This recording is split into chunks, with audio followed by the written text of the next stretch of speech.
Thank you for coming and welcome. My name is Tony Chu. I'm your MC for the event. This event is the birthday party for our beloved Qigong Grandmaster Chu Shong, and it's also the first official event organized by the Chu Shong alumni at Hong Kong. Okay. Yeah.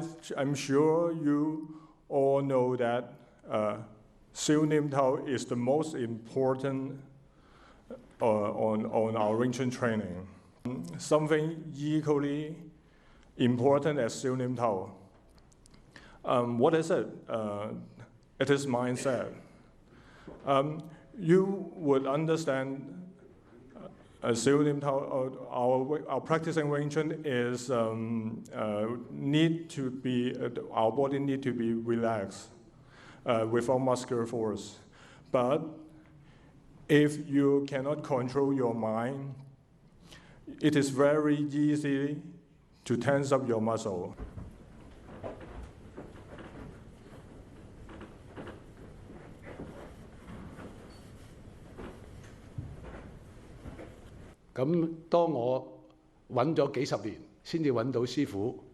So after spending several decades to find Sifu, 我先至開始去學習點樣一個唔使用力嘅詠春可以贏一個好氣力嘅對手。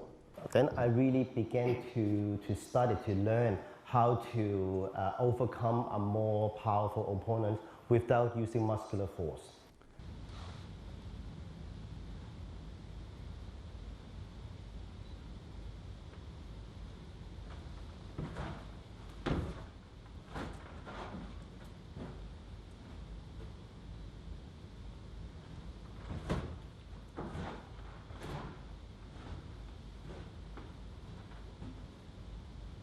To share our idea, actually try to do what Qigong taught us, not to use any force at all, not to use any brute force. That's the hard thing. Especially if you look at all muscle, it's hard to do, you know. Of course, there is a lot of variation. You know, like people doing this sort of open up tight hand like in the Siu Nim Tao. Everyone trying to get into his, or when they push directly into you, you feel that there is a really heavy resistance there. How to go past that? How to get your energy run into it? I remember about Wing Chun is like, it may have changed your life completely. It's completely changed my life from the very first day that I met Sifu Jim and I enrolled in the Wing Chun Academy. My life has changed completely.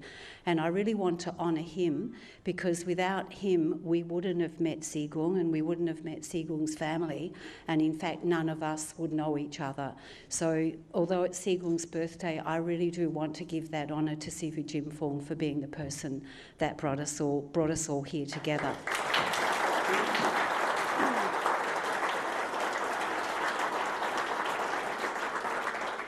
And when we look back on what we learned, it was his open-mindedness to his master that allowed us to have this opportunity. Because what I always remember him saying is the way he spoke about Qigong is my master, his skill is so amazing. And the other thing that he always honoured Qigong is Qigong's character. And that is something that I think we're here to honour today, is an attitude of unity, an attitude of open-mindedness, and that Sifu Jim allowed us to have access to not only this incredible knowledge of Wing Chun, this amazing skill that Qigong had, but his attitude towards Wing Chun and to other martial art. And that is when I had the privilege to meet him many years ago, I learnt the true meaning of the word humility. And we all know Qigong's power. We know his incredible power. I remember when someone once asked him about his punch and to demonstrate his punch and the effect of it, and he laughed and he said, but he doesn't want to kill anybody. So, you know, we know he had this amazing power. But at the same time, humility means being truthful for what we really are. So he never tried to hide his skill, but he never had to show it off. And that is the legacy that he has left us here with Wing Chun today.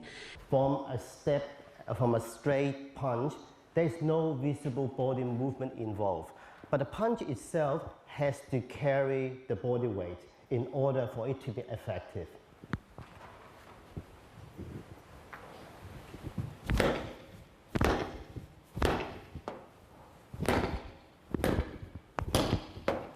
The next one, I'm going to put in a pivot.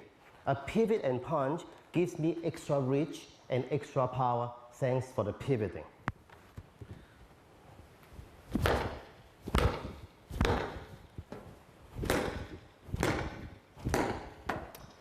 So what is Silam Tao trying to acquire? For me, in essence, it's trying to develop what I call a connection. So that when you align your structure properly and relax your muscles properly, you actually rest on your center of mass. You actually rest on your center. And then all your movement comes from your center. So there's two types of connection for me. There's connection from Silam Tao, but then there's connection to your opponent, the person you are facing. So when he attacks me, I'm not sitting there going, oh, I've got to do this. All that happens is I just relax. I let go. So it comes in here, just lift up. Even if it's wrong and it's here, I'm still pointing at him. We're all going to say similar things. I guess for students, it's not to get confused, you know, by what's going on. So much information, instructors say this, instructors say that. It can be very confusing, you know. So for my style, I guess, is to simplify things down as far as I can do it and try to keep on the right track for what Qigong has presented to us. If I do it wrongly, I press through here, press through the hands like this. And of course, you can get down in your stance and you can do this and you could be lower and it still doesn't do anything. Basically, you can stand here, empty yourself and just move. Not the opponent, not anything, just empty. Qigong would always say it's easy. He would say it's simple. It's simple. Wing Chun is very simple. It's very simple, but it's very difficult to do for you guys. For him, it wasn't. So for you guys, it's very difficult to do, but it's simple. So, as we've all seen the video in his last DVD where he talks about he had 3 different teaching stages, and you know he tried everything. And so why can't people do what I can do? Why? It's been I've been teaching for decades now. Why can't anyone get close to what I can do? This was his dilemma. And the last stage of his teaching, the last let's say decade, he started to, as it says in the video, I decided to, you know, try to pass on Nim Tao. Even if there's no students there, I'm going to just try to pass this on. So I was lucky enough to sort of land in Hong Kong around that time. But his teaching started to change, especially in the last 3 years, around 2011, 12, 13, when he was doing the senior classes. He started to, what he was doing about the spine and Nim Tao stuff, it started to evolve, which I'll go into a little bit. And I think if I talk about that, it might be a little bit interesting for people that, you know, even maybe some of the seniors, because it's just a message from what Qigong was teaching. Sort of stand like this, and then you try to rise up. If I stand, try to see if you can, what you can feel. So a lot of people, and when I'm trying to, you know, feel my students back, they're like that. So that even if they try to rise up, either if within that you go, no, rise up, then they start moving it themselves. They're going like that, which yes, there was some movement, but it's a tense, it's an addition in terms of muscularity, right? It's not a release. And so now if you do that again,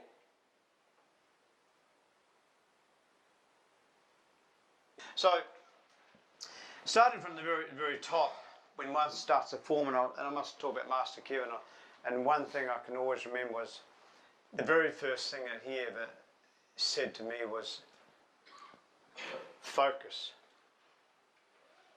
Now, I didn't know what he meant, or that something out there somewhere, whatever it was.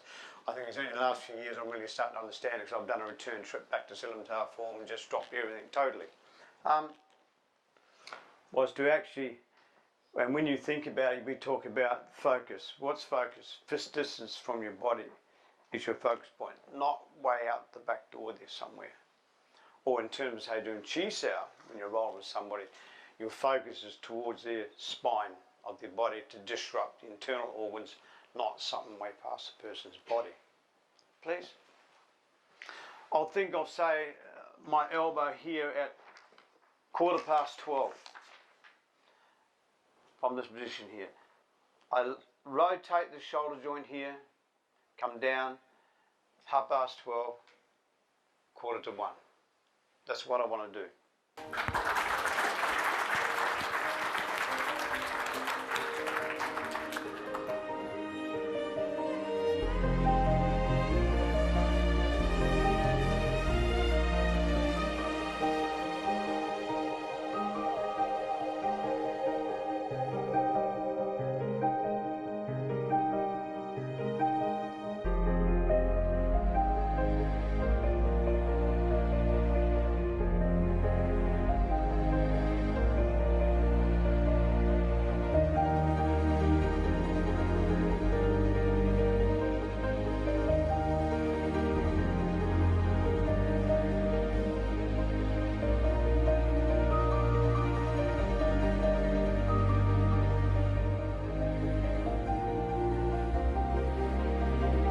Yeah, hi, my name's Gary King. I started training in the mid to late 80s, 86 I think, yeah, with Sifu Gym in Adelaide.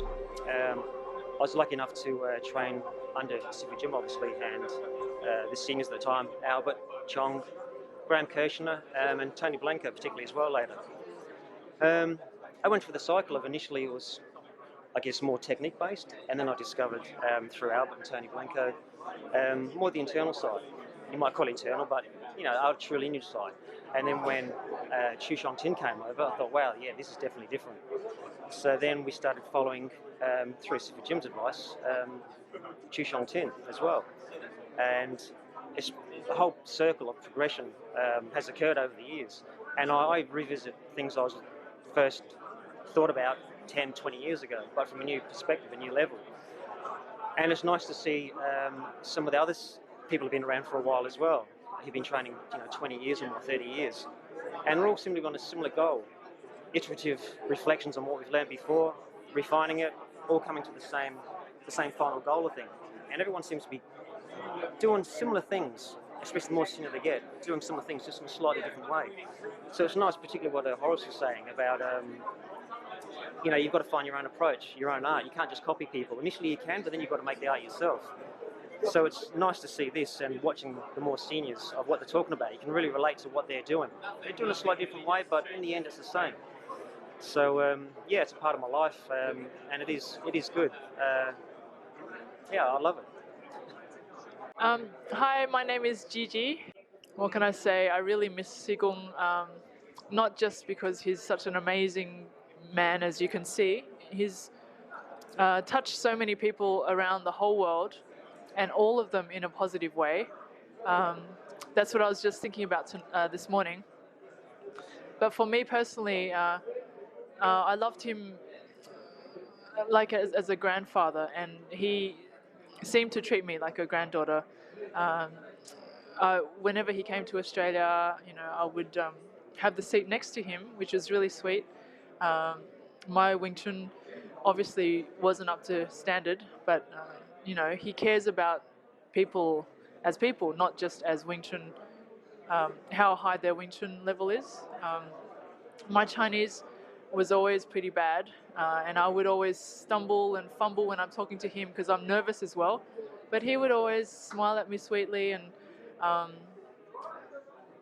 just give me my time and, just flash his big smile, and he's always very warm to me, and yeah, I'll always miss him.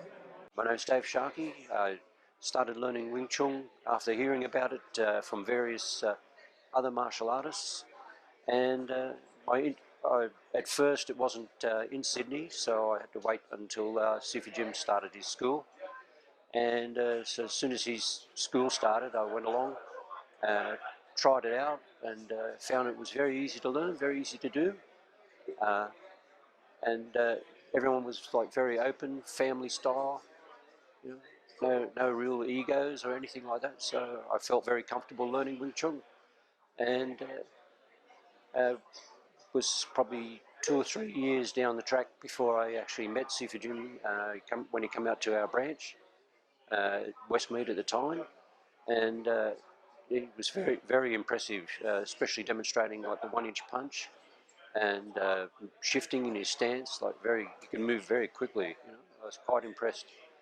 And later on, meeting people like Instructor Karen, and when she came up from Adelaide, and then also meeting and at one of the seminars, meeting Sigung.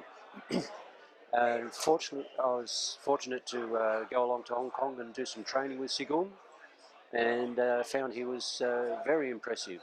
People I was there with, I found Sigung very genuine, sort of like treat you like family style. He would, you know, very open, show you everything, even though like there may have been a language problem, but he would help you understand by using like sign language, or just indicating whether you like doing well, or if you needed a bit more work. Help you with your stance, your angles,